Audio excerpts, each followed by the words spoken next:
It's never easy telling a family that their loved one's dead. But in cases where they've been brutally murdered, it's horrible. Tariq Elamine. Scott McCord. Pleasure to meet you, Scott. Nice to meet you. This young man is? Ikra, Bismillah. Nice to meet you. Nice to meet you, sir. Hello. Thanks for meeting up with us today. Pleasure. We're going to jump in the Wayback Machine and go back in time. Back in 1983, there was a young man that was murdered in my county, in Newton County. And somewhere along the line, this young man is a relative of yours. And there's got to be family out there somewhere that's missing this young man. Oh, yeah. Absolutely. Yeah, this is my younger cousin, his brother. I was born in the 80s, brother? so I was 3 years old. So we're thinking that this young man might be your brother. Yeah. Yeah. And he did go missing. Yeah. Yeah. I was 3 years old, so I don't remember vividly, but I have heard the stories and everything matches as far as it was around that same time and the age and everything, it all matches. Yeah. Yep. Mom, come look at this composite. Them eyes. But those eyes and eyebrows do look real similar.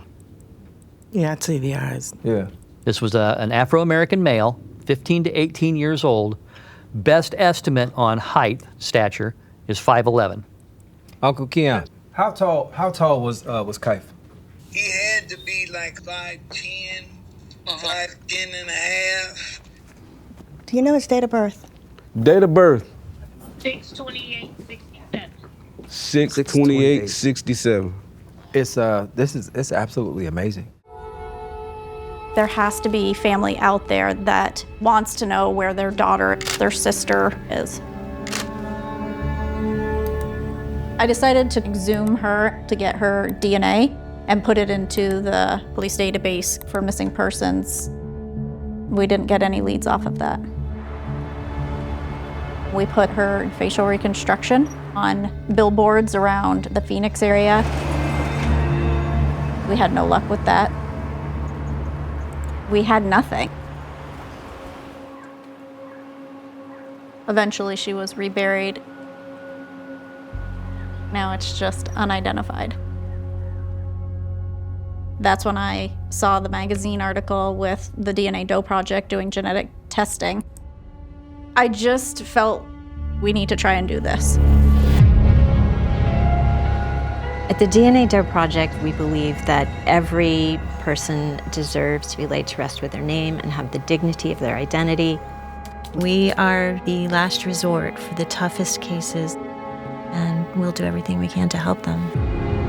The project uploads DNA from the remains onto genealogy databases, where millions of people have placed their DNA to research their heritage.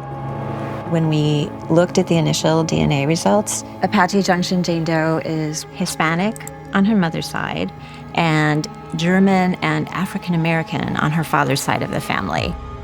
That's a really unusual and challenging mix to work with. But they had a lucky break when they found an African American man called Patrick who shared enough DNA with the Doe and was the right age to be her uncle. So possibly the brother of her father. I pulled up the autopsy. They believe that she was a female, 20 to 25 years of age. Height is 63, 65 inches, so 5'4", I believe. They estimated that she'd been there anywhere from a year to possibly up to a year and a half.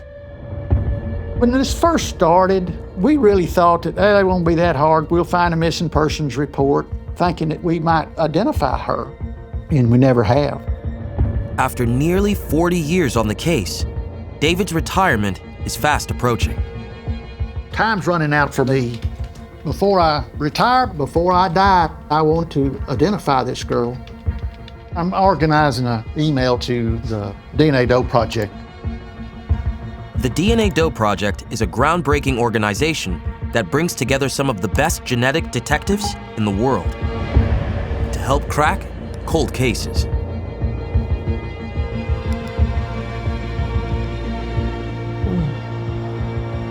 These are tough to look at. I can't imagine what this young woman must have gone through. She didn't deserve this.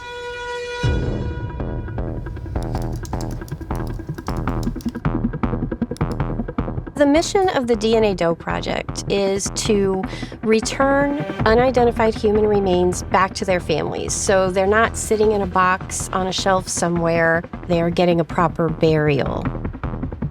The project's volunteers upload each doe's DNA to public databases to try to find genetic relatives, who they hope can lead them to the identity of the body.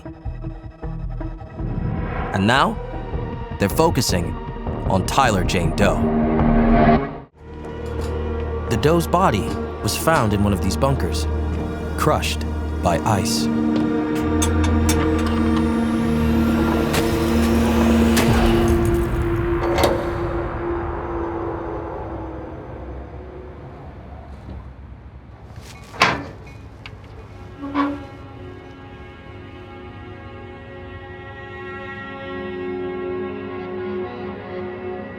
This just doesn't seem like a way somebody would want to travel. I mean, it's cold, it's dark, not a lot of space. It's just almost inhumane. So why was he in there? Did he fall in by accident? Was he pushed in? Was he hiding? Well, we never know, you know? I think what's getting me the most is I don't think he wanted to be in there.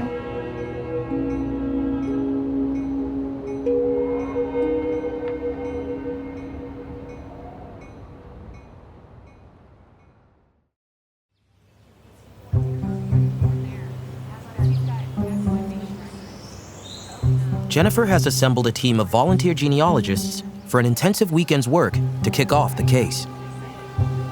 All right, so we have the results coming in the database for a brand new case, and we're gonna call this one Ice Car John Doe. In preparation, Kelly's lab team has taken the root from one of the doe's teeth and successfully extracted his DNA. This has been uploaded to databases containing DNA profiles of millions of people who are tracing their family histories. Any genetic relatives will be returned to the team as matches. Let's see what we've got to work with.